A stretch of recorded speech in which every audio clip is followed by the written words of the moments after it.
আসসালামু আলাইকুম। প্রতিদিন তো ফ্রামের ভিডিও দিয়ে আজকে দেবো পিঠার রেসিপি ভিডিও। যেহেতু শীত চলে আসছে, এখন আমরা চাল ভিজিয়ে রেখেছিলাম, এই চালগুলোকে একটা পাতিলায় ঢেলে নিচ্ছি গুঁড়ো করার জন্য। এখন আমরা নারকেলটাকেও করে নিয়েছি, একটা পাতিলায় পানি দিয়ে নিয়েছি পিঠাটাকে ভাপ দেওয়ার জন্য, ভাপা পিঠা যেহেতু বানাবে তার জন্য। এখন ভাপা পিঠার শাঁসটাকে ধুয়ে এটার উপরে বসিয়ে দিচ্ছি, সেট করে নিচ্ছি ভালোভাবে। এখন এটাকে ঢেকে দিলাম। এখন আমি মিঠাইটাকে কুচি করে নেব, কুচি কুচি করে কাটবো যাতে ভালোভাবে মিঠাইটা গলে যায় পিঠার ভিতরে। এই দেখতেই পাচ্ছেন আমরা মিঠাইটাকে কুচি করছি কীভাবে। এভাবে দিলে পিঠাটাকে খেতে ভালো লাগে। আমাদের একটা মিঠাই কুচি করা শেষ। মোটমাট আমরা 3টা মিঠাই কুচি করেছি, অনেকগুলোই হয়েছে দেখতেই পাচ্ছেন। এখন পাতিলের সাইড দিয়ে আটকানোর জন্য আটাগুলোকে গুলিয়ে নেব। আর এই যে আমাদের চালের গুঁড়োগুলো গুঁড়ি করা শেষ।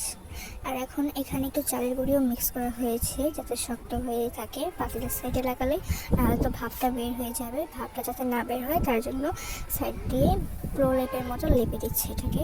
আর এখন আমাদের চালের গুঁড়োগুলো দুইটা চালের গুঁড়ো দুই রকম, একটা হলো সিদ্ধ চালের আর একটা হলো সিদ্ধ ছাড়া চালের। দুইটাই ভেজানো হয়েছিল এবং গুঁড়ি করে আনা হয়েছে। দুইটাকে মিক্স করে এখন এটার ভিতরে স্বাদ মতো লবণ দিয়ে হালকা একটু পানি দিয়ে ভালোভাবে মিক্স করে নিচ্ছি যাতে চালতে সুবিধা হয় এবং পিঠাটা ভালো হয়।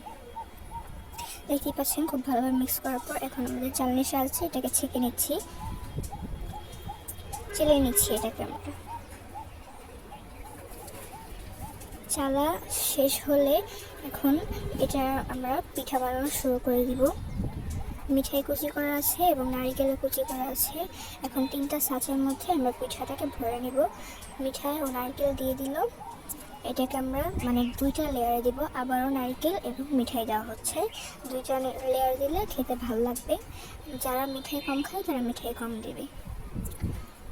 এখন এটাকে আমাদের হয়ে গেছে, পিঠাটা রেডি। একে একে 3টা ছাঁচি ভরা হচ্ছে। এখানে দেখতে পাচ্ছেন কীভাবে ভরা হচ্ছে। 2টা ছাঁচ অলরেডি ভরা হয়ে গেছে। এইভাবে একটা একটা করে ভরা হয়ে গেছে। এখন আমরা এটাকে ভাপে দিয়ে দিব। পানিটা ফুটন্ত হলে, গরম হলে তারপরেই ভাপে দিব যাতে ভালো হয়। এভাবে দিয়ে দিচ্ছি।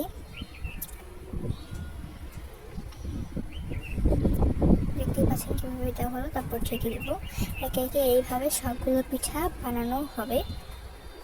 আবারও নিয়ে নিচ্ছে মিঠাই, নারিকেল, এভাবে একে একে সবগুলো পিঠা বানানো হয়েছে।